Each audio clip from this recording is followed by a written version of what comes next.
Et yo tout le monde, bienvenue dans cette toute nouvelle vidéo.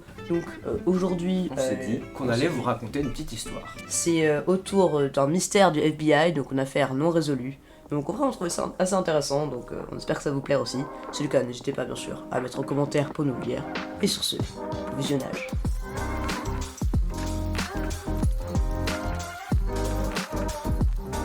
Petite remise en contexte du coup, donc on est aux États-Unis en 1971, donc plus précisément le 24 novembre. Et puis bon, il fait beau, il fait chaud dans la ville de Portland, tout se passe bien.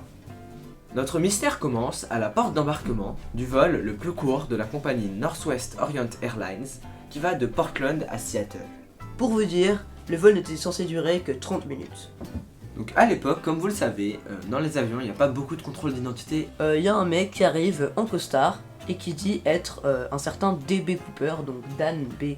Cooper, et il va rentrer dans l'avion comme tout client normal. Vous allez voir plus tard, mais ce mec c'est vraiment un génie. À première vue, le mec, on a l'impression que c'est un client tout à fait banal. On a l'impression qu'il va travailler, va à Seattle, peut-être parce qu'il est en tenue de travail.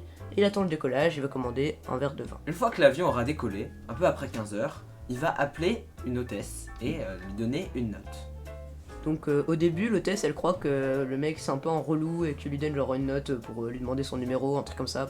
Un peu pour la draguer, mais du coup elle ignore un peu.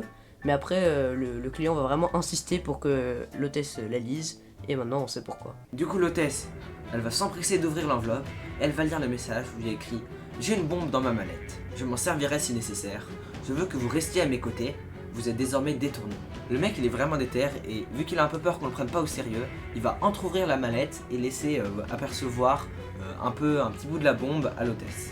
Donc c'est à partir de ce moment-là qu'on peut considérer que le vol numéro 305, un Boeing 727-051, a été détourné.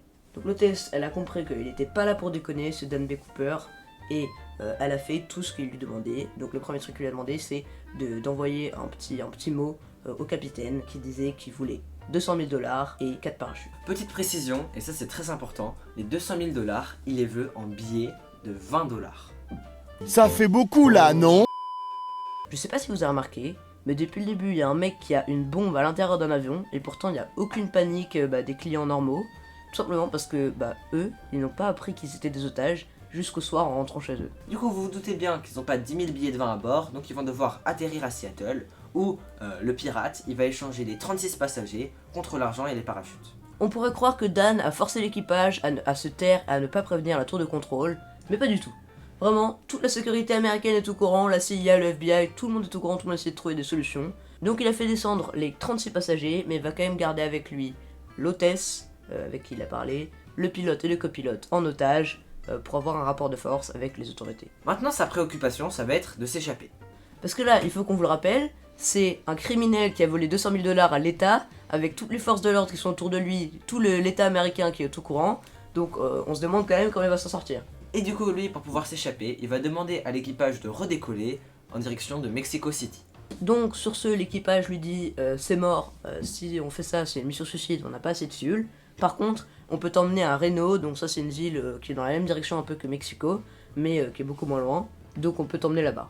Du coup, Dan, il va pas faire son compliqué, hein, bien sûr, il va accepter et du coup, l'avion va redécoller.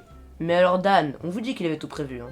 Il a demandé à l'équipage de laisser ouverts les trains d'atterrissage, donc c'est les roues, plus les volets à 15 degrés, donc il avait tout calculé pour ralentir l'avion, parce qu'en fait, il savait déjà qu'il allait avoir 2 avions de chasse qui allaient le poursuivre pour savoir où il va.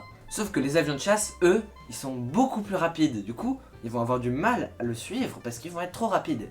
En plus, il avait sûrement prévu pour la météo car il y a de la brume, et pour ne pas se faire voir, il a aussi éteint toutes les lumières dans l'avion pour être le plus discret possible.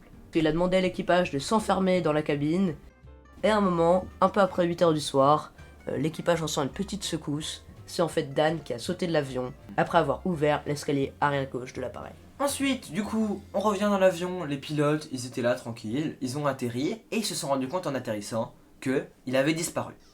Dès l'atterrissage de l'avion, il y a une enquête qui a été ouverte au FBI, c'était un peu l'homme le plus recherché des États-Unis à ce moment-là.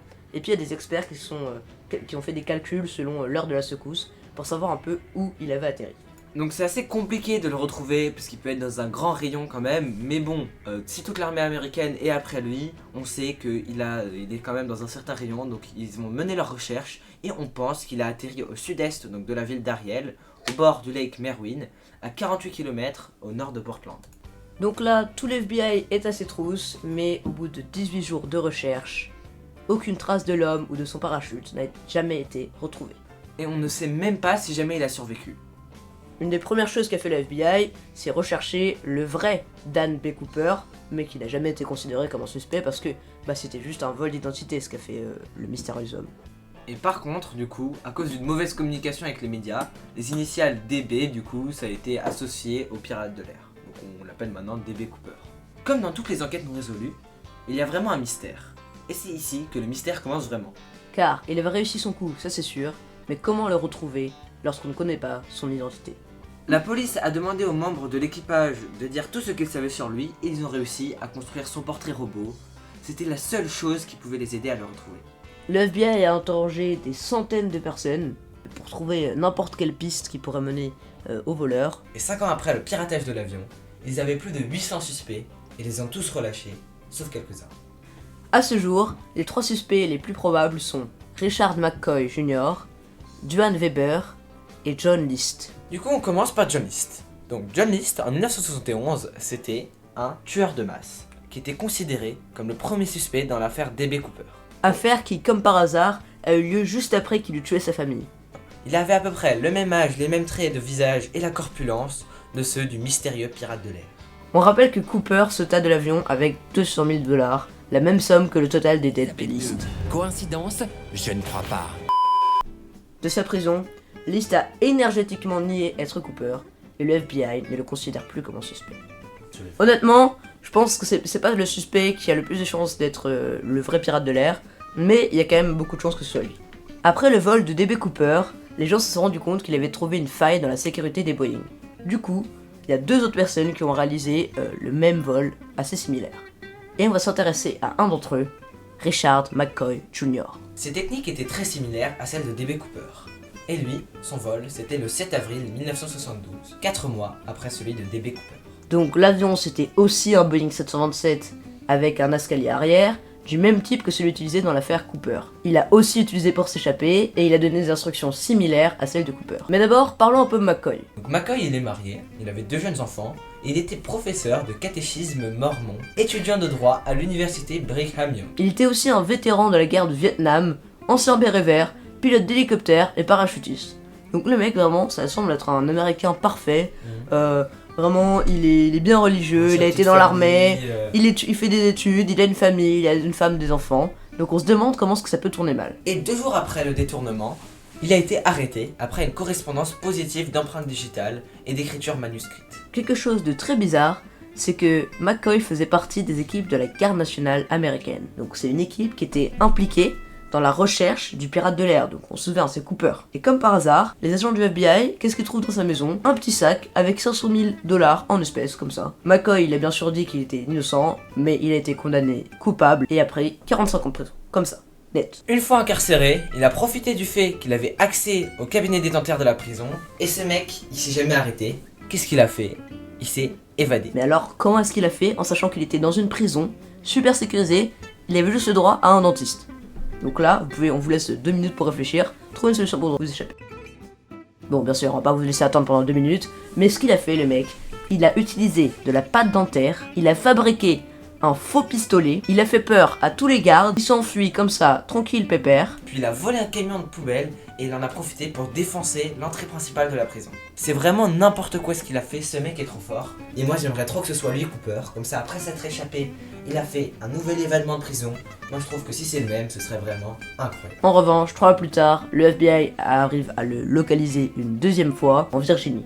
McCoy tire sur un agent du FBI et l'agent Nicholas O'Hara le tue en répliquant avec un fusil de chasse. McCoy, en vrai, ça semble très probable qu'il soit la même personne que DB Cooper, et même des agents du FBI qui ont écrit un livre pour dire, pour soutenir la thèse dans laquelle Cooper et McCoy seraient la même personne.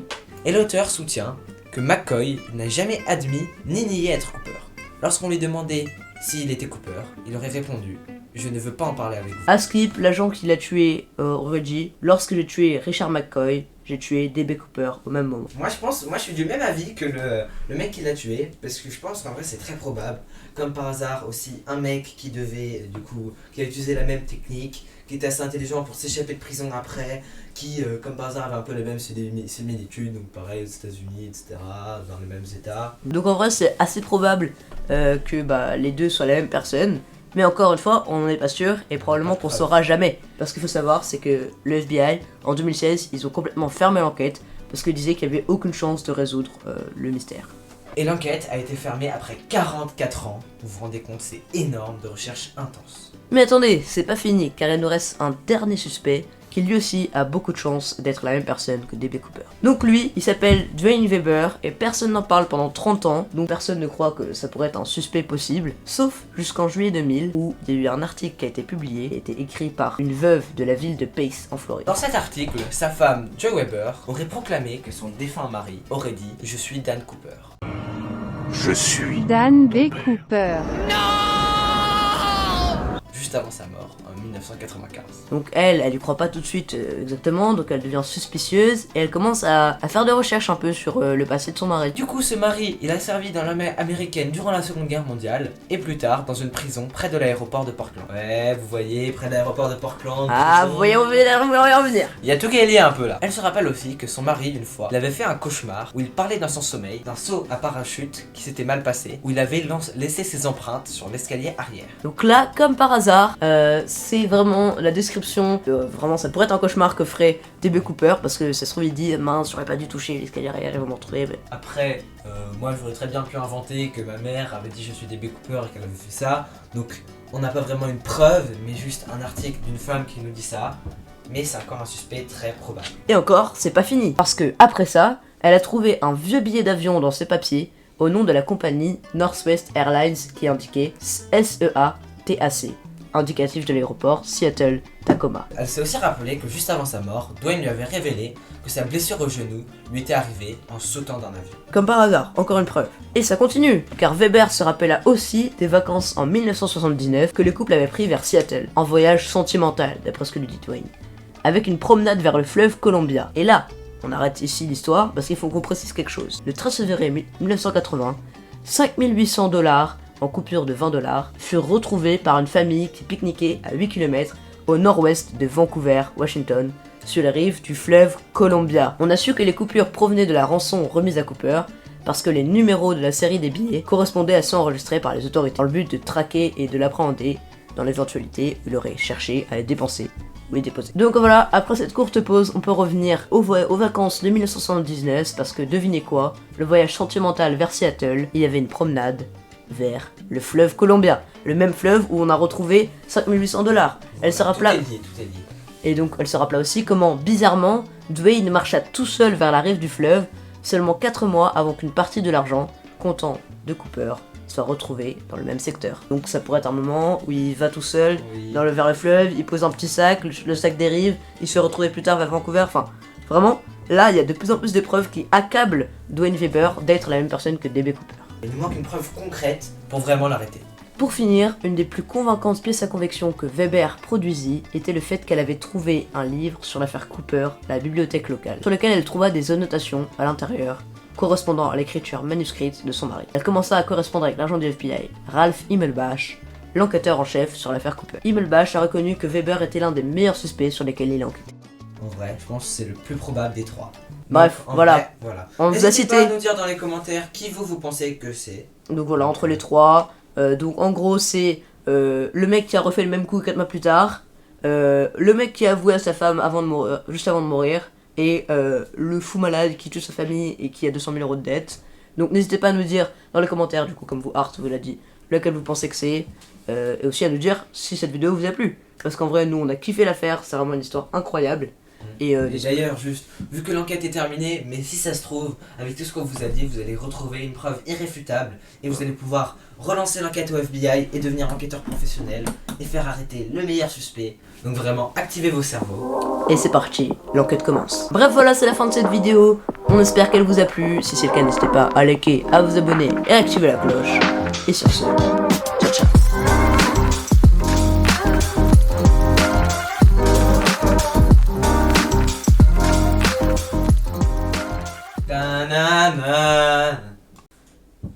vous les présenter dans la suite. A bientôt pour l'épisode 2 qui sera autour du mystère d'Andy Cooper Dan. 55 minutes de rêve sont passées. Pâte à modeler. Ça part enfin en bêtisier. Vive le bêtisier, bonjour mon monteur préféré. C'est probablement moi parce que on n'a pas d'argent pour payer d'autres monteurs. Monteur, si on t'a promis d'être payé et que tu montes ça, sache qu'on te payera pas. C'est pas grave, passe une excellente journée. Désolé petit monteur préféré. J'en fais. Monteur fait comme ça.